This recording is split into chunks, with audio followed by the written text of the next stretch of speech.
Здравейте! Днес ще разсъдиме цимбидиум.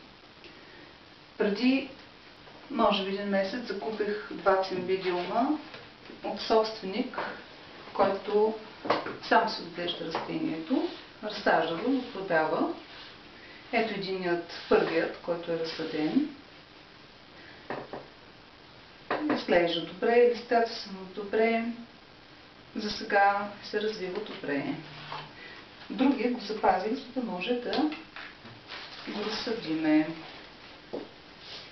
живо. Ето го, другият цимбидиум. Той е малко в по-лошо състояние. Пожълтели са му листата, някои от тях. После ще ги изрежем и ще го напръскаме най-накрая. Сега, естествено, първо ще отстраниме всички подпиращи пръчици, които после ще ги използваме отново. Този е гледан в обикновена почва, което не е много удачно, да не кажем никак. В него имаше волю. Тази почва е неподходяща, защото е плътна. Не позволява въздуха да достига до корените. Знаете, че цимбидиума е с такава коренна система, която се развива в дълбочина. Това означава, че саксията, която се използва, трябва да е по-дълбока, отколкото широка. Аз такава не намерих в София. Поради това си направих едно приспособление от 2 саксии. Трябва максимално да отстраним старата почва.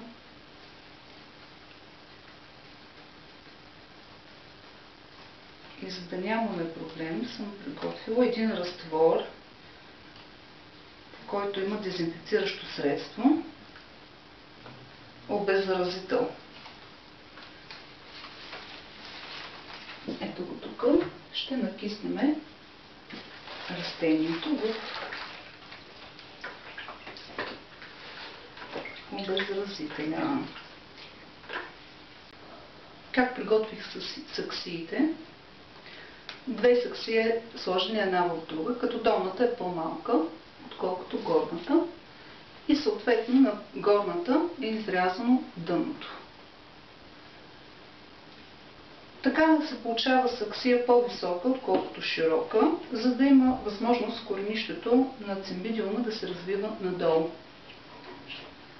Забравихме да го изрежеме в корените, които са в лошо състояние.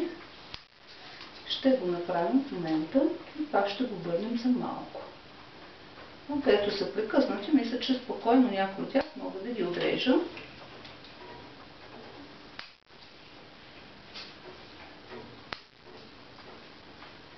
И ще го върна да постои в разтвора.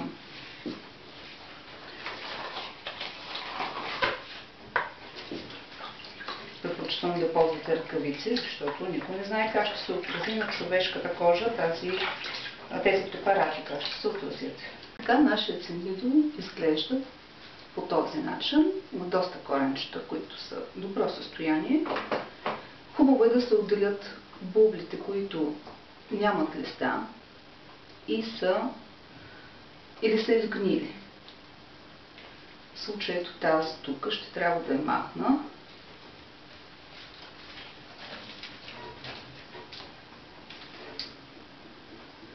След което отново ще мина с препарат. Ето отново нашето растение в вид за засаждане. В 1/3 от височината на саксията ще сложа дренаж, камъчета.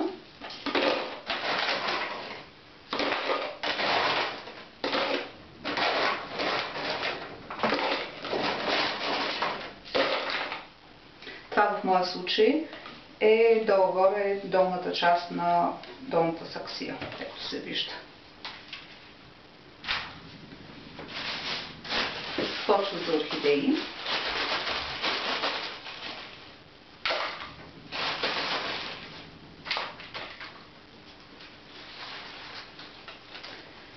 растението.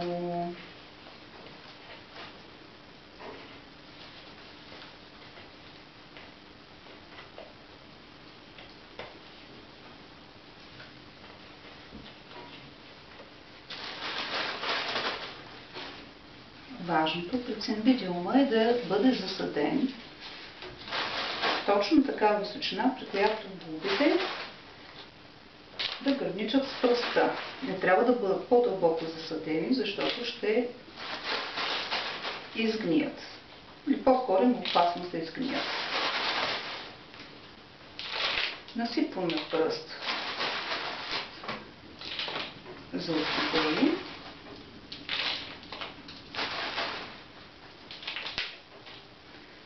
И малко от корите, които ще позволяват проникването на въздух в почвата.